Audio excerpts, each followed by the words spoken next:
147 વર્ષ પુરાણી ભગવાન જગન્નાથજીની રથયાત્રા અમદાવાદની આગવી ઓળખ બની ગઈ છે, જે પૂરી બાદ દેશની બીજી સૌથી મોટી રથયાત્રા છે। હવે ગુજરાતના અન્ય શહેરોમાંથી પણ રંગેચંગે રથયાત્રા નીકળે છે, જેમાં શહેરીજનો ભારે ઉત્સાહભેર ભાગ લે છે। અમદાવાદની રથયાત્રા બાદ ભાવનગરની રથયાત્રા ગુજરાતની બીજી સૌથી મોટી રથયાત્રા છે। ભગવાન જગન્નાથજીની રથયાત્રાનું ભાવનગરના રાજમાર્ગો પર પ્રસ્થાન થયું હતું। ભગવાન જગન્નાથજી ભાઈ બળભદ્ર અને બહેન સુભદ્રા સાથે નગરચર્યાએ નીકળ્યા। રથયાત્રામાં સાધુ સંતો, મહંતો તેમજ રાજકીય આગેવાનો મોટી સંખ્યામાં ઉપસ્થિત રહ્યા હતા। સાધુ સંતો અને મહત્વના હસ્તીઓ દ્વારા પહિંદ વિધિ કરી રથયાત્રાનું પ્રસ્થાન કરાવવામાં આવ્યું હતું। ભાવનગરમાં શ્રીનાથજીની રથયાત્રામાં 80 કરતાં વધુ ટ્રકમાં વિવિધ ફ્લોટ્સ બનાવવામાં આવ્યા હતા। હાથી, ઘોડા, બેન્ડ વાજા પણ રથયાત્રામાં જોડાયા હતા। રથયાત્રા બંદોબસ્તમાં 4000 કરતાં વધુ પોલીસ કર્મચારીઓ, આરપીએફ, હોમગાર્ડ જવાનો જોડાયા હતા। ભાવનગરમાં દિવસભર 17.5 કિલોમીટર લાંબી રથયાત્રા નીકળી હતી। રાજકોટમાં જગતના નાથ જગન્નાથજીની 18મી રથયાત્રા નીકળી હતી। 21 કિલોમીટર લાંબા રથયાત્રાના રૂટનું કૈલાસધામ આશ્રમથી પ્રસ્થાન થયું હતું। રાજકોટના રાજવી માંધાતા સિંહજી જાડેજાએ ધાર્મિક વિધિ વિધાન સાથે પૂજન અર્ચન કર્યું હતું। રથયાત્રામાં 25 ફ્લોટ્સ, વૃંદાવનની રાસલીલા તેમજ અઘોરી બાવાઓના નૃત્ય આકર્ષણનું કેન્દ્ર બન્યા હતા। રાજકોટ પોલીસના 1700 જવાનોની સુરક્ષા વચ્ચે શાંતિપૂર્ણ રીતે રથયાત્રા શહેરના માર્ગો પરથી પસાર થઈ। ભક્તોએ ભગવાનના દર્શન કરી ધન્યતાની લાગણી અનુભવી। બોટાદમાં વર્ષોની પરંપરા મુજબ અષાઢી બીજે ભગવાન જગન્નાથજીની રથયાત્રા નીકળે છે।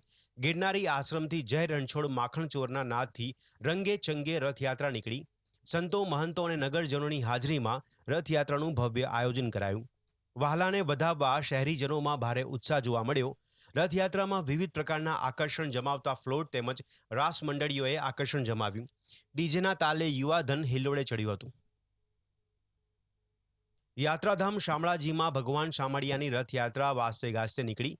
નવા બનાવેલા રથમાં ભગવાન નગરચર્યાએ નીકળ્યા। યાત્રા દરમિયાન મંદિર પરિસરમાં જ 7 વખત પરિક્રમા કરાવાઈ હતી।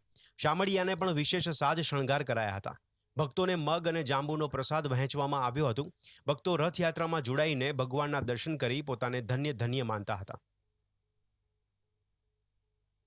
મોડાસામાં ભગવાન જગન્નાથજીની 42મી રથયાત્રા નીકળી। બાલકદાસજી મંદિરથી યાત્રાનો પ્રારંભ થયો હતો। રથયાત્રામાં 150 કિલો જાંબુ અને 400 કિલો મગનો પ્રસાદ પણ ધરાવવામાં આવ્યો। પોલીસના ચુસ્ત બંદોબસ્ત વચ્ચે ભગવાન નગર ભ્રમણ પર નીકળ્યા। દાહોદમાં 17મી જગન્નાથજીની રથયાત્રાની રંગેચંગે ઉજવણી કરાઈ। હનુમાન બજારના રણછોડજીના મંદિરેથી ભક્તિભાવપૂર્વક યાત્રા કાઢવામાં આવી। વિવિધ મંડળીની ઝાંખીઓ, ચુસ્ત પોલીસ બંદોબસ્ત વચ્ચે આ રથયાત્રા યોજાઈ, પરંતુ અખાડાઓમાં આકર્ષણનું કેન્દ્ર બની હતી। દર વર્ષની જેમ આ વખતે પણ મોટી સંખ્યામાં શહેરીજનો ભગવાનના દર્શન માટે ઉમટી પડ્યા હતા। સમગ્ર દેશમાં ભગવાન જગન્નાથજીની શોભાયાત્રા નીકળે છે, ત્યારે મોરબીમાં મચ્છુ માતાજીની શોભાયાત્રા નીકળી હતી। મચ્છુ માતાજીનો પ્રાગટ્ય દિવસ હોય દર વર્ષે પરંપરાગત રીતે શોભાયાત્રા કાઢવામાં આવે છે।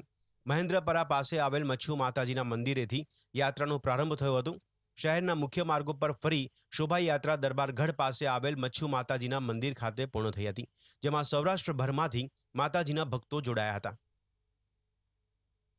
અષાઢી બીજના દિવસે યાત્રાધામ અંબાજીમાં માનસરોવરની પૂજાનું મહાત્મય છે। દર વર્ષની જેમ માનસરોવરના પાણીને વધાવવામાં આવ્યું।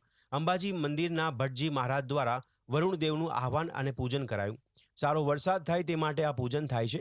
નારિયેળ અને ચુંદડી સાથે શાસ્ત્રોક્ત વિધિ વિધાનથી પૂજા કરાઈ હતી। Bureau report, GS